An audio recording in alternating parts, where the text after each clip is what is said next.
when the sun comes shining. We are spiritually and culturally connected to this land. It's like the hair on your head. You pull one hair, you're not gonna miss it. And I was scrolling. In every generation, you will always face somebody who represents greed. $150 trillion in mineral value locked up in federally controlled lands. And the dust clouds rolling. If the case can't be made to protect this place, how can you expect to protect anything? People will say, oh, the public land belongs to all the people. Belongs to all the people. I'd like them to tell me which part is mine because I want to sell it. The preponderance of the evidence that I have discovered. The mine is right in front of me. Gotcha. There's an enormous, well-heeled movement to take lands away from the American people, to make vast sums of money for somebody and change our country forever. Representatives of Utah have taken upon themselves to declare war upon us, the Native American tribes. I'd drill in a cemetery if there was oil there. Our public land is not for sale and it's not going anywhere. Don Young does not represent the Gwich'in in our voice. I represent Alaska. You might have no represent the Gwich'in. The largest rollback of federal land protection in U.S. history. Over public land. They really only want power. You people are enemies, and we're gonna get your asses, and we know what you're up to, and we're coming for you. There's a lot more people waking up now. We're taking a stand and we're taking back our home.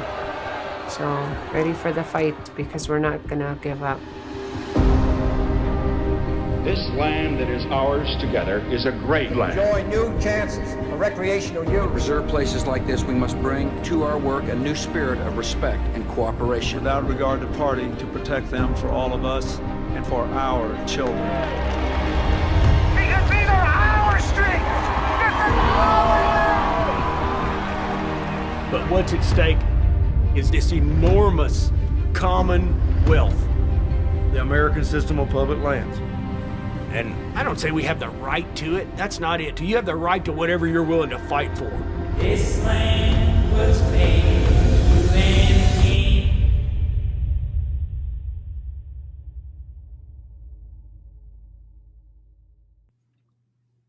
Hello, Angelo,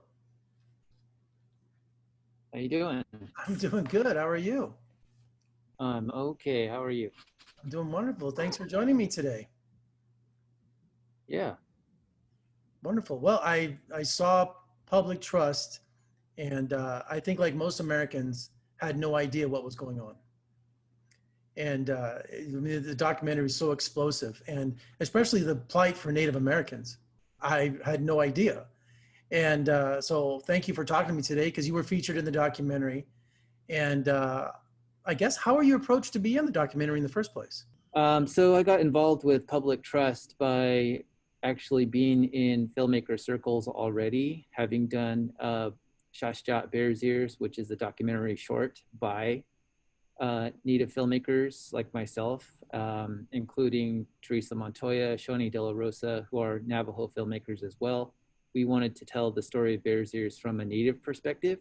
So we set out to do that, and I feel like we were very successful in that endeavor. And so that kind of traveled across different areas where film festivals and different artists and filmmakers would congregate. And so I got to talk with both David Byers and Jeremy Rubing, and it was a great conversation that we had because I felt like they were very interested. They wanted to do some deep dives and they weren't afraid to go there.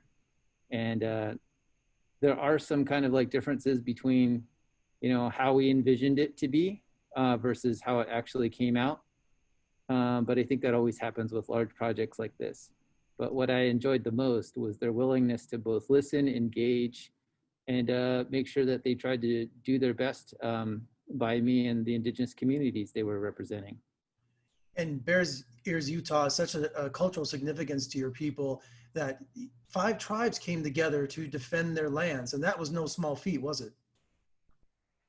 Yeah, I think that's one of the most underrepresented stories about the Bears Ears National Monument, is that those 5 tribes historically were enemies and they did not have a strong connection to each other than knowing that their heritage and ancestors were in that land. However, this effort to do the monument in a collective way was so powerful and so inspirational for these tribes that they actually left a lot of that historical baggage at the door. And so that was really motivational and inspirational for me, because as a young Indigenous person who's pursuing my own education and taking up certain leadership roles, it was nice to see that role modeled. And it was nice to have basically our elders kind of show a positive direction that was really productive. I was really surprised. I'd never seen anything like that before, and it was happening right before my eyes. And in the documentary, President Obama signed protection for all federal lands, especially for Bears Ears and Anwar at the last minute, only to have the Trump administration come in and fill the swamp with his cronies and corporate interests, and at lightning speed reverse everything you were fighting for over a period of years. I mean, that's just mind-boggling. Yeah, I think what's really difficult to wrap our heads around is just the sheer amount of effort that was garnered by the tribes, the leaders, the community members, the elders. Just think about all the hundreds of thousands of acres that had to really be analyzed, examined, put into this proposal for the things that we were deeming as important, our priorities as Indigenous folks, knowing what the spiritual and cultural connections were of this landscape. And so try to take that and then translate it into Western American terms, where they only understand numbers, statistics, spreadsheets, public lands, and national monument terminologies. So it was a lot of work. I feel like it was like 2 or 3 times the work that a normal effort like this would take, coming from the Indigenous side, to propose to the powers that be that this be a reality. So yes, it was definitely a disappointment when the reduction happened, but I think that we remain optimistic that it will finally be restored. Well, it was inspirational when in the documentary, Congressman Chaffetz was stopped in his tracks. So it shows that if people rise up and can be heard, but also it's a constant battle. You can't rest for a moment. Yeah, absolutely. I think any opportunity that people have to exploit both lands and people, those other interests that are taking priority over others, it's going to be, made to be exploited for gain. So we have to be vigilant now, because I think right now we're in a very precarious moment in this country. We are not unified in many senses of the word. I think the solidarity of the Bears Ears Intertribal Coalition is a good example of how to work across differences, but also just the sheer amount of unrest, both socially and culturally, that's happening. We didn't talk about that in the film, but it's there. There's discrimination, there's racism, there's Indigenous prejudices that are being displayed by some heavily conservative groups who are not Native. And this is a moment in our country where we have to really confront that for our identity and our future. So there was some feature in the documentary. I mean, Congressman Don Young saying they are not the people. I mean, how could you be so bold-faced racist saying that Native Americans are not the people, let alone, that really stunned me. It really did. Yeah, see, and that's the power of the media, of the film. That's why as a filmmaker, I've captured a lot of moments, especially during, our county commission meetings, where people used to say things like that freely in the open. But now that they know that we're actually watching them closely and we're keeping them accountable and responsible, it's very powerful to have the camera as part of your weaponry. And, Black Lives Matters, the movements, they know this. That's why the cell phone video is so powerful. And even now, like when I'm in those meetings in public and I'm recording them, they watch what they say, because they know they can't be openly racist like they used to be. My roommate is Navajo. He just come back from Wind Rock a few weeks ago, and also one of my good friends is from the Hopi tribe. So I'm very in tune to Native American issues. And you said something in the documentary that I found pretty profound. You claim because of your youth that you get angry a lot, but your elders are teaching you patience.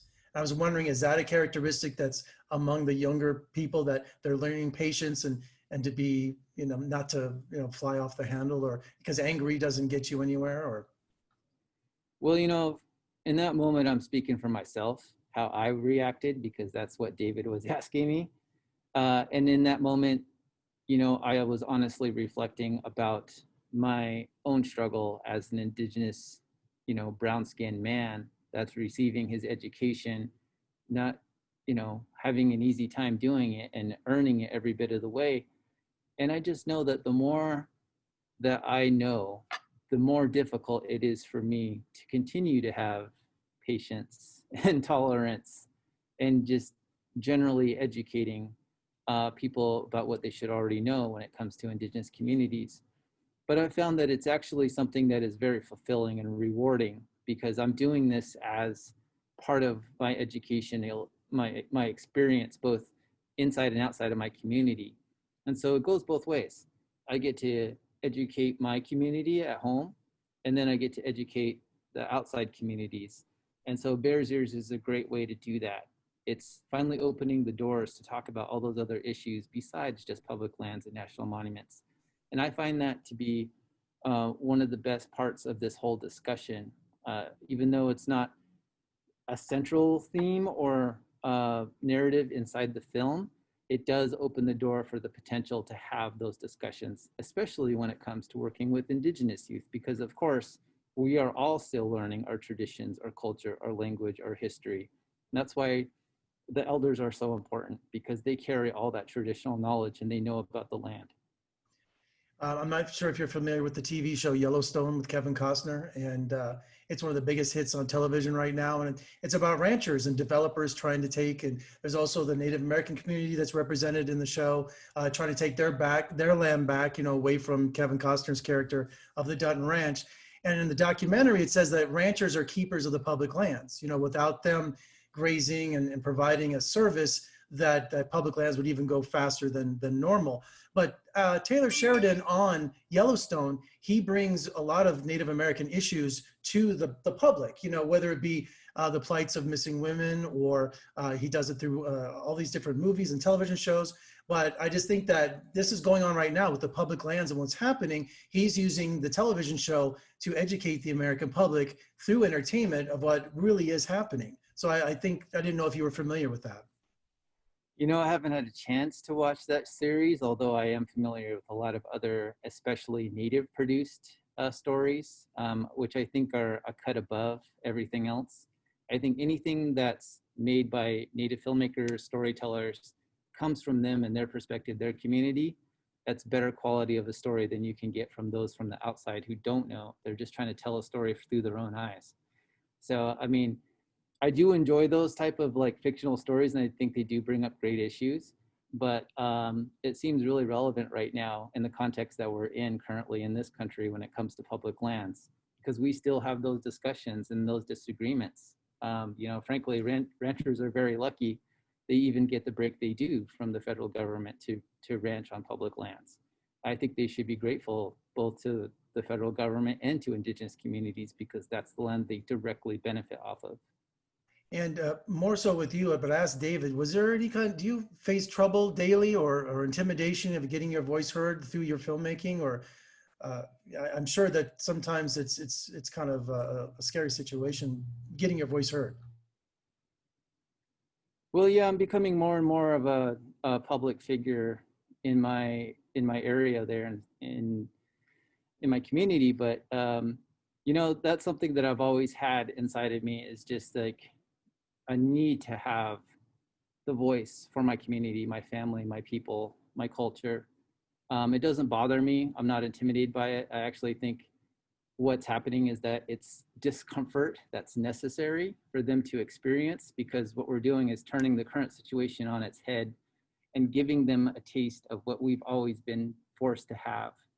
so that they understand that, you know, power, privilege, politics, all of that can change, but the community stays forever. And we are the community. We were there before, we're there now. And as Native people, will always be there because that's home and we're not going anywhere. So they might as well sit down with us and have honest, open conversations that are productive and positive. And finally today, Angelo, what can the average person do? What kind of call to action can someone like me or someone who watches this documentary or watches one of your films, what's something we can do from our homes?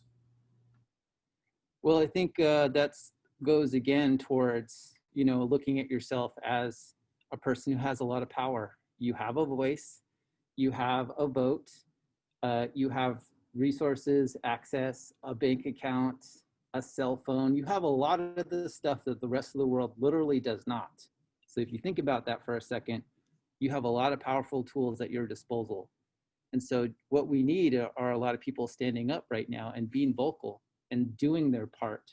If you consider yourself a patriot, if you consider yourself a citizen, then you got to speak up for the lands, because the lands have been here taking care of you. So that's the main piece, is like, what can I do? Well, you have to think about, what are my strengths? What am I able to do right now? Like, I think about the uranium waste that's coming to the White Mesa Mill over by Bears Ears, and I really want people to speak out against that, because that's poison from other parts of the world that we're taking here to Bears Ears. It doesn't make any sense, and it just takes one bad day for everyone to get exposed to this poison, and that's there for years. And it's really a case of environmental racism. So if we want to restore racial justice, social justice, we really have to extend it to environmental justice, because those are our relatives too. Well, Angelo, you're an inspiration, and I thank you for taking the time to talk to me today. I know it was the last minute, and he jumped on here for me. I greatly appreciate it, and I look forward to seeing what you do next. Thank you so much. Thank you, Jeffrey. Appreciate it, man. All right, take care.